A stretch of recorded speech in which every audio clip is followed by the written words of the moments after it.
5ই August কিন্তু আমাদের অনেক শিক্ষা দিয়ে গেছে।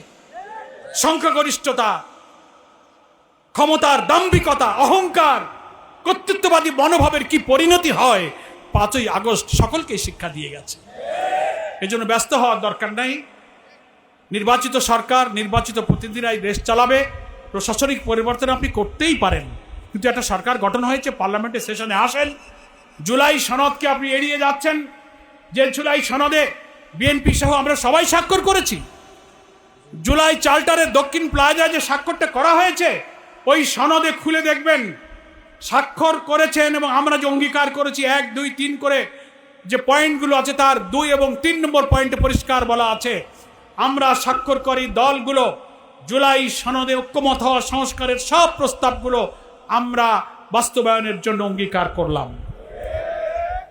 সংবিধান সংস্কার আদেশ হয়েছে, সেই অনুযায়ী গণভোটে কোটি কোটি মানুষ ভোট দিয়ে হাকে জয়যুক্ত করেছে। আপনি সেই গণভোটকে উপেক্ষা করার জন্য কৌশলের আশ্রয় নিয়ে আদালতে রিট করে আপনি আদালতের ঘাড়ে বন্দুক রেখে জনগণের রায়কে আপনি ফায়ার করার চেষ্টা করছেন। কেন আপনি সেই পথে চলে গেছেন? এখন আপনি পার্লামেন্টে এসে বলবেন ব্যাপারটা সাবজুডিস, তাই এখন আর আলোচনা হবে না, জুলাই সনদকে আপনি ঝুলিয়ে দেবেন। এসব নাটক তো আমরা বুঝি। অথচ জুলাই সনদে 48টি সাংবিধানিক গুরুত্বপূর্ণ বিষয় আমরা পরিবর্তন করেছি। আপনার নট অফ ডিসেন্ট আছে, কিন্তু গণভোটে যখন অনুমতি হয়ে গেছে, সেটা আপনার উচিত ছিল সংবিধান সংস্কার পরিষদের শপথ নিয়ে আপনি সেটা অনুমোদন করবেন, পার্লামেন্টে আসবেন। আপনি বললেন যে না, সংবিধানে এই শপথ নাই। মানে যার জন্য যেটুক কাজে লাগে সংবিধানে সেইটুক তার কাছে ভালো।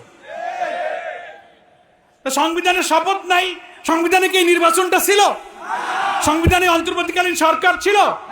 তা আপনি কেন এই অন্তর্বর্তীকালীন নির্বাচন সংবিধানেই যদি না থাকে, তা যদি না করেন, তো আপনার গণভোট যদি বাতিল করতে রিট করেন, তাহলে তো পার্লামেন্টেও তো একই দশা হয়। এইসব কথা বলে একটা জগাখিচুড়ি করার দরকার নাই। আপনারা সংবিধান সংস্কার পরিষদে শপথ নেন, জুলাই সনদকে বাস্তবায়ন করুন। সারা দুনিয়া দেখেছে জুলাই সনদের স্বাক্ষরকারী দলগুলো, এবং সেখানে অঙ্গীকার নামার 3 নম্বর পয়েন্টেই সম্ভবত আছে যে এর বিরুদ্ধে, জুলাই সনদের বিরুদ্ধে আদালতে কোনো অভিযোগ উত্থাপন করা যাবে না, সেটা ওখানে বলা আছে।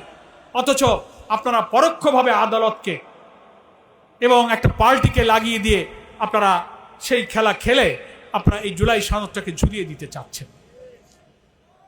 জুডিশিয়ারির উপরে রাষ্ট্র এবং সরকারের এই নিয়ন্ত্রণ, এটা আগেও দেখেছি, সেই জায়গা থেকে সরার জন্যই তো আমরা এত সংস্কার করেছি। জুডিশিয়ারিকে করেছি, কনস্টিটিউশনে করেছি, সিভিল অ্যাডমিনিস্ট্রেশনে করেছি, পুলিশ অ্যাডমিনিস্ট্রেশন করেছি। সেগুলো এখন আপনারা এড়িয়ে গিয়ে আপনারা মনে হয় পার্লামেন্টে গিয়ে যা ইচ্ছা তাই সংখ্যাগরিষ্ঠতার জোরে করতে চান। তা যদি করতে চান, সেটার পরিণতি কিন্তু ভালো হবে না। বরং সেশনটা শুরু হতে দেন, 12 তারিখে আসেন, বিরোধী দল সরকারি দল আলোচনার ভিত্তিতে জুলাই সনদ বাস্তবায়ন নিয়ে আলোচনা হোক, তারপরে আমরা দেশ গড়ার জন্য হাতে হাত ধরে এগিয়ে যাই। এর আগে আর কোনো বিশৃঙ্খলা যেন তৈরি না হয়। আমরা সর্বশেষে সরকার এবং দেশের জুডিশিয়ারি বিচার বিভাগে যারা আছেন, সৈয়দা রেজওয়ানা হাসানের এই বক্তব্যটাকে আপনি পরীক্ষা করুন, এই অভিযোগের ব্যাপারে তাকে জিজ্ঞাসাবাদের মুখোমুখি করুন, জাতির সামনে আসল সত্যকে পরিষ্কার করুন। এই দাবিতে এখন বিক্ষোভ মিছিল হবে। আমি আমার নেতা কর্মীদেরকে অনুরোধ করব, মিছিলে কোনো রকম উস্কানি, কোনো রকম ব্যক্তিকে আক্রমণ করে কোনো উস্কানিমূলক বক্তব্য স্লোগান না দিয়ে শান্তিপূর্ণ সুশৃঙ্খল আমাদের